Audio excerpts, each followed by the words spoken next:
It's probably working. Don't need this one, but shove that one in there too. When I used to wear these headphones and earbuds, my implant, because I have extraterrestrial technology in my noggin, it would make my ear hurt really bad. It got so bad that my eyes were all fuzzy. Got up early in the morning to go to work one day, 5 o'clock in the morning, because I was working at a place called LTD in Sparta, in Tennessee. And I was taking apart starters and putting them back together. Starters on your car, washing them, repainting them, rebuilding them, for their business, for one of my jobs. Did a lot of stuff, and my ear got so bad, it was hurting, it was throbbing pain. And my eye, I woke up one morning, 5 o'clock in the morning to get ready to go to work. I couldn't hardly see. My eyes were wide open because I put my hand in my eyeballs so I can, my eyes are open. I can see, right? Then why can't I see? And I'm rubbing my eyes. And then I'm like looking in the mirror in the bathroom. And I'm like, what is this? What is this I'm looking at? And then I grab my cell phone and I go click. And you can see a picture of my eyes. It wasn't a good feeling for me. It's kind of scary for me. And took a picture of it. And the picture was the picture of my eyes is what I was actually seeing. So you're giving witness to my sight. You're giving witness to time travel. You're giving witness to divinity.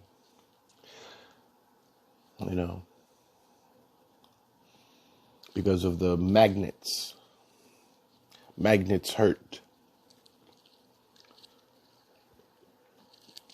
You ever heard don't play with fire, you can get burned? Well, with me, it's don't play with magnets, because they hurt. Anyway, I was about to tell you something. Hold on.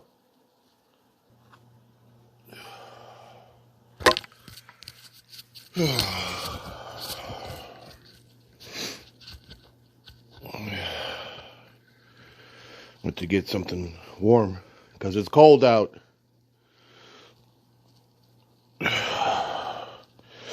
Anyway, what was I saying? Oh yeah, magnets. They don't feel good for me. No. Especially when you're working with magnets this big all day and you're washing them through a machine wash. And you're scrubbing them. You're looking at them like this. Anyway, get off that subject because they do suck, they hurt.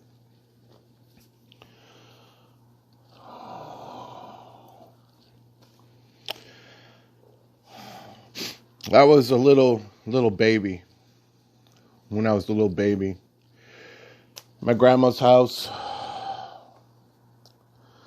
playing by myself. I had my feet, when you're a kid, when you have your feet opened, when you're sitting on the floor.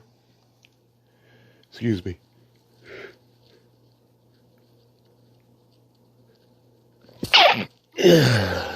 Yeah. Thank you. Thank you. When you're sitting on the floor and you're playing ball and you're rolling the ball to the door and the ball bounces and comes back to you and it lands between your legs so you can roll it again. I was wearing a diaper I was rolling the ball, bounce it back, and then something happened. Something happened. Something happened to me at that moment.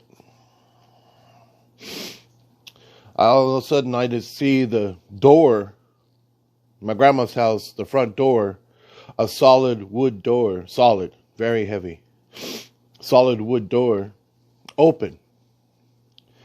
When I say open, I mean it was totally gone. There was no more door there. And I seen my father,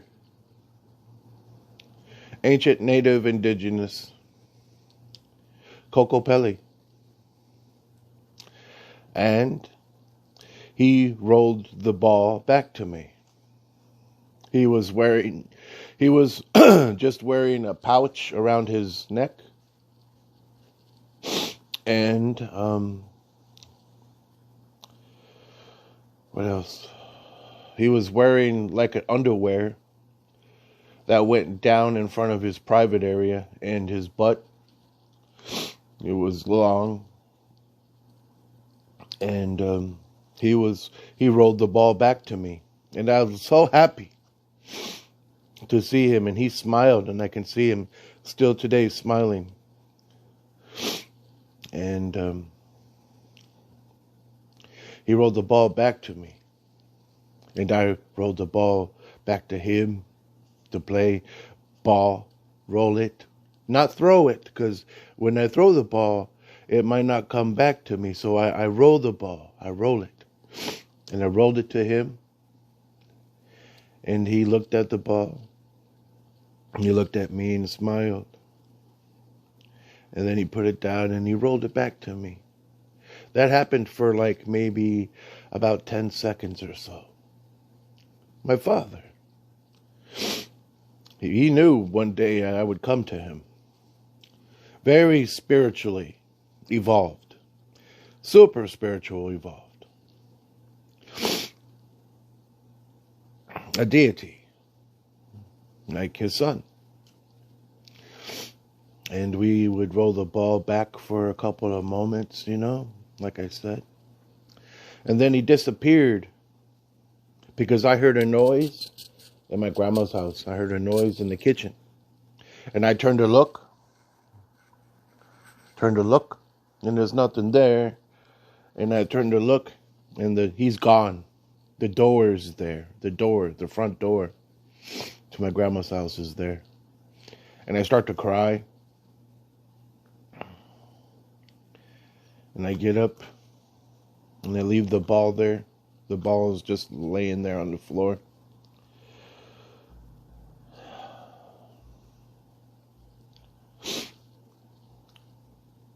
He knew that one day that I would come to him. He knew it. It's part of my destiny because of the time travel. A gift of divinity. He got to see his son before all this crap happened to me. He got to see his son when he was a little baby. He played with me. He played roll the ball. Kokopelli.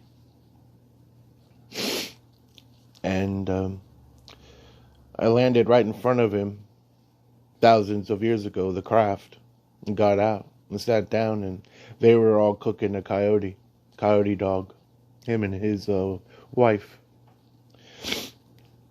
They told us to sit down. I seen the coyote dog lay dead on the ground. They were cooking the liver to eat. They were waiting for us, I assume, That's the only time you really hear me speculate. They were waiting for us. My father. And, the little blonde girl hiker, my mother, Kokopelli's wife, Kokopelli's mate. She said, come here to her. And she was like, and she sat down, and then mother had a blanket, and she swaddled her up really close. and she was humming to her an ancient song, an ancient native song. And she was just humming and rocking her, and she was petting her pretty blonde hair, the little girl hiker. She was petting her pretty blonde hair. She was petting her hair. There was no other children with blonde hair, on these lands over many thousands of years ago. And the other hikers were freaking out. The other children were sitting down, the other boys were just all looking around. My father hands me some of the liver, and I hate liver. I hate it. I was like, ugh. I don't want it. I don't want it. He said, you sure? You was like, you sure? Like this? You want it? Take it. I don't want to have it.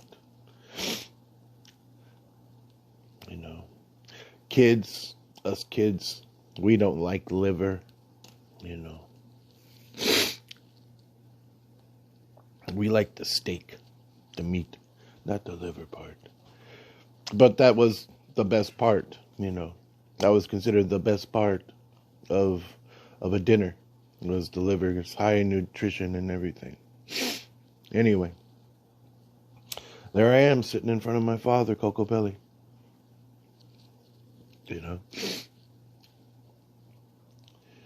He's a beautiful man, very beautiful. When we were walking all those many thousands of years ago on Mother Earth, when we were walking with the other hikers, I was separated from the other hikers. I was given a mother and father. They were given mothers and fathers, but the little blonde girl, she stayed with me. Me and the little blonde girl, always together. Me and the little blonde-haired girl hiker. We always stood together. Mother would take care of her daughter. Kokopelli, he would take care of me, his son.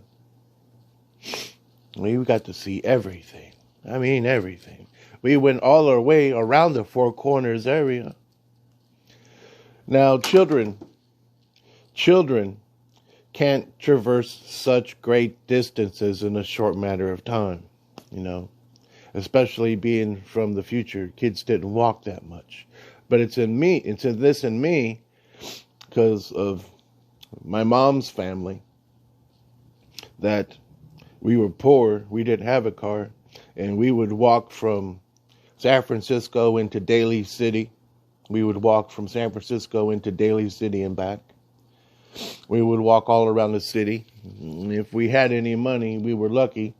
We were, living high off the hog, you could say. We could catch a bus, the public transportation, the BART, the Bay Area Rapid Transit, the Muni, the Muni buses, or a cable car. I would walk all the way to Fisherman's Wharf, Pier 39, Fisherman's Wharf. And I was just a little kid. But getting back to my father, Kokopelli. He's a beautiful man. He was not a trickster. I don't care who says what. They don't know my father. They were not back in time. They never met him. People say things to invoke fear in people because these are ancient stories that are passed down orally, talking about them orally through the generations. And it's in this that, they would say, well, you have to watch out. If you were young, a young woman, you would have to watch out, because when you go to sleep, if you are messing around with a boy, you might get, Kokopelli might come around and he might get you impregnated. Now, I know this from experience that that's a lie for all of you people today. But back in those days, it was true. And here's why, I'll tell you. We went to villages. We went to villages. And villages had a lot of people. Now, Kokopelli was a beautiful flute player. Beautiful music. So beautiful. Oh my gosh, it's so beautiful to listen to my father play. I would smile every time he played the flute. I would dance in a circle, like run in a circle. You know how little kids do when they hear music, good music, and they don't know how to dance. They run in a circle, you know. So here's me, the little blonde hair girl hiker, and me, Kokopelli, and my mother, his mate. And we're going to these villages, you know, seeing everything, you know, because I'm lost, you know. I'm from a different time. You know, they're lost white brother. And, well, the people in the villages, they knew of my father, Kokopelli.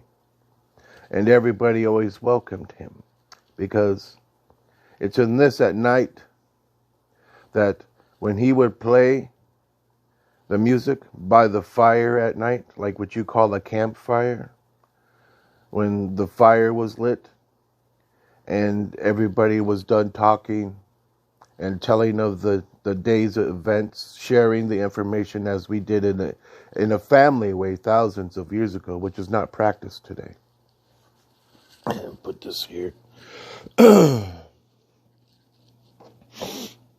He would play the flute at the end of the talking ceremony, where the elders would speak and the children would just sit there and listen, you know, and be restless, you know.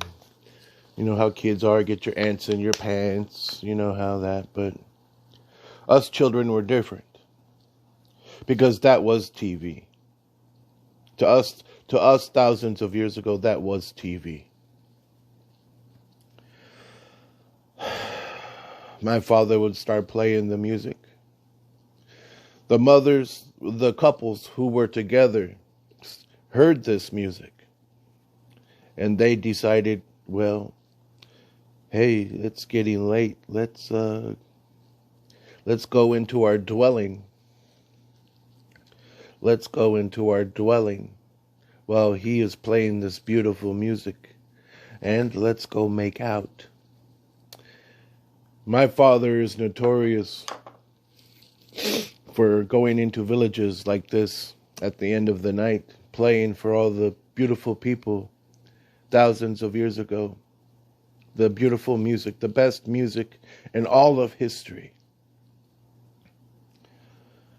And the men and women of the many tribes, they would have the sex that night.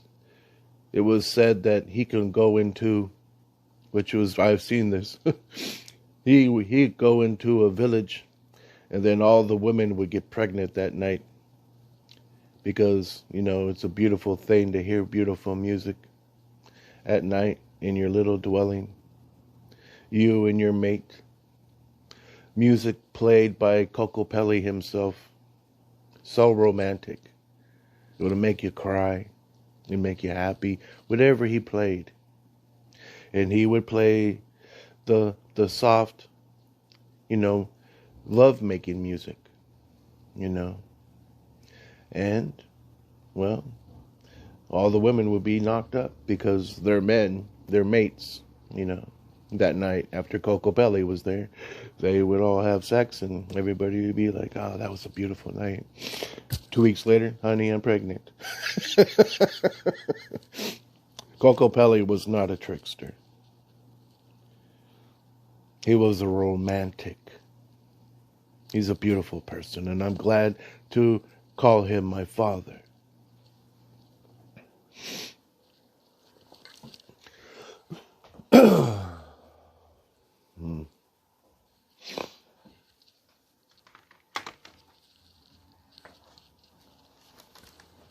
Here's Kokopelli.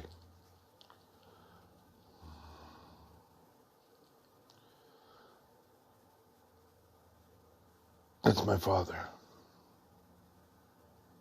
Right here. Picture of him in heaven. My father. Ancient, native, indigenous.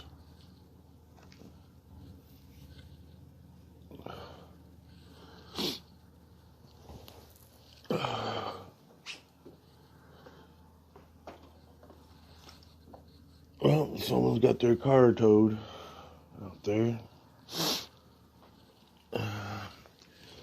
Or brought back. But yeah, this is my father. Kokopelli.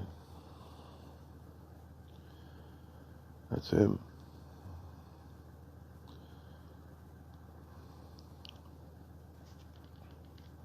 In heaven. How many people you know in all history who have a picture of their father in heaven? How many people in history that you know who have pictures of themselves in heaven?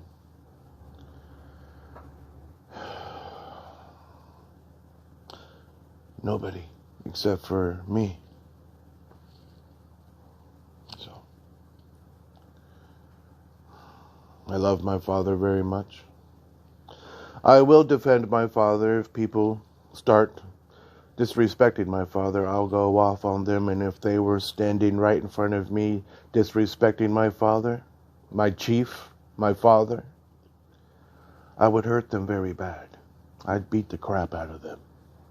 I'd beat the brakes off their ass. My father, he saved my life. Kokopelli, he saved my life. He's my father. The bestest father I ever had in my life. The bestest father I ever had in my life. The bestest mother I had in my life. The little blonde girl, the little blonde-haired girl hiker, she was always keeping her eyes closed because she was scared in the daytime. She would always keep her eyes closed. Always keep her eyes closed because she was so scared about all the stuff that's going on. She got traumatized when she seen the stuff that I gave witness to as well. She gave witness to because she was always right beside me. She's my soulmate. She also died back in time before her natural childbirth. So did the lady staff member.